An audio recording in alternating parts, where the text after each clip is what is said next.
4 বছর আগে যখন এই রাস্তাটা কংক্রিট ঢালাই হয় তারপর থেকে এই জলাবদ্ধতা শুরু হয়।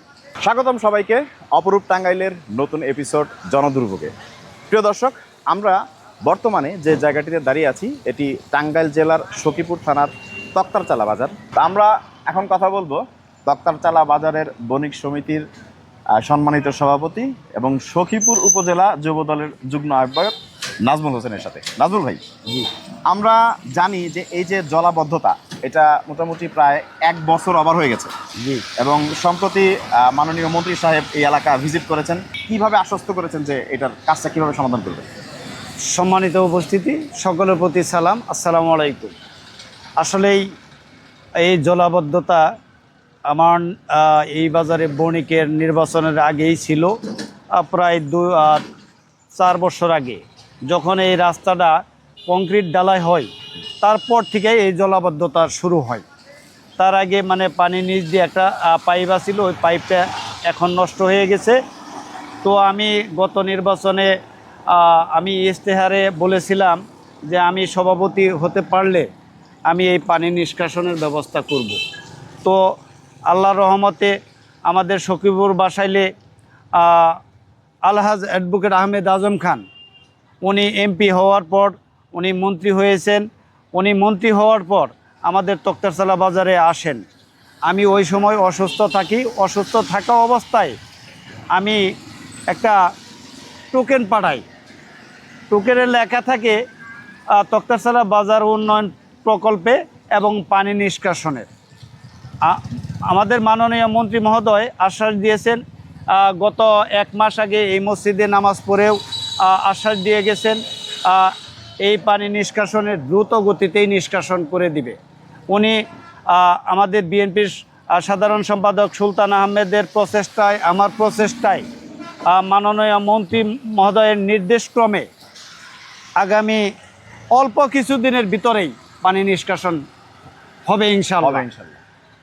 প্রিয় দর্শক, আপনাদের জ্ঞাতার্থে একটা বিষয় জানিয়ে রাখি, এই তক্তারচালা বাজারের দোকান সংখ্যা আমি যতটুকু জানি আনুমানিক প্রায় 3 শতাধিকের উপর। ওভার তো এটা একটা বিজনেস হাব এবং প্রতিনিয়তই দূর দূরান্ত থেকে ক্রেতা এবং সাধারণ জনগণ, স্থানীয় জনগণ, ব্যবসায়ী সবাই কিন্তু ভুক্তভোগী।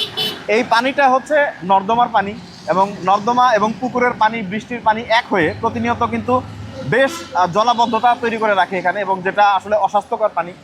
তো নাজমুল ভাই যেটা বললেন যে মাননীয় মন্ত্রী সাহেব আশ্বস্ত করেছেন যে খুবই স্বল্প সময়ের মধ্যে এই সমস্যার একটা দ্রুত সমাধান বের হবে। আমি যদি নাজমুল ভাইকে একটা কথা জিজ্ঞেস করি যে এই বাজারটা আনুমানিক বয়স কত? আনুমানিক 94 থেকে 94 থেকে তাতে 94-এর পূর্বে অল্প কয়েকটা দোকান ছিল। তো সেইখান থেকে 94 থেকে 94-এ এই স্কুলটা হয়। আমাদের এই স্কুলটা হয়। স্কুল হওয়ার পরে তারপরে পাশে একটা মাজার হয়।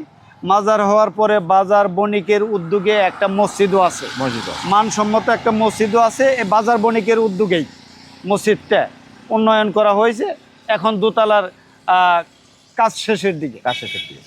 আর আপনার অদূর ভবিষ্যতে কি ধরনের পরিকল্পনা আছে এই বাজারকে আরো সুশৃঙ্খল করতে? আমার পরিকল্পনা আছে, যতদিন আল্লাহ পাক আমাকে এই দায়িত্বে রাখে, 1.5 বছরের মতো 2 বছরের মতো আছে। শুধু তাই নয়, আমি তো এই এলাকার সন্তান। আমি একজন রাজনৈতিক ব্যক্তি। তো আমার মাননীয় মন্ত্রী মহোদয় আছেন, উনি তো আপাতত 5 বছর আছেন। আমার সভাপতি নয় 2 বছর আছে, কিন্তু আমি এই এলাকার নাগরিক। একজন নাগরিক হিসেবে, একজন রাজনৈতিক ব্যক্তি হিসেবে আমি মাননীয় মন্ত্রী মহোদয়ের সহযোগিতায় পুরো বাজারটা উন্নয়ন করব। যেইখানে পাকাকরণের দরকার পাকা করব, যেখানে ইটসলিংয়ের দরকার ইটসলিং করব। আশা করি রাস্তার 2 পাশ দিয়ে একটা ড্রেন করব মাননীয় মন্ত্রী মহোদয়ের মাধ্যমে। ড্রেনটা হলে কিন্তু আসলে জলাবদ্ধতার যে ব্যাপারটা এটা কিন্তু অনেকটাই কমবে। এলাকাবাসীর সহযোগিতা হবে। তো প্রিয় দর্শক, অলরেডি নাজমুল ভাই আমাদের আশ্বস্ত করলেন যে বাজার উন্নয়নে তিনি যথেষ্ট ভূমিকা পালন করবেন সামনে আরও। আপনারাও সহযোগিতা করবেন যাতে করে আমাদের টাঙ্গাইল জেলার ভেতরে স্থানীয় এই বিশাল মার্কেটটা যেন আরও সম্প্রসারিত হয়, আরও দূর দূরান্তের আরও অনেক মানুষ যেন এই মার্কেটে আসে ফার্নিচার কেনার জন্য।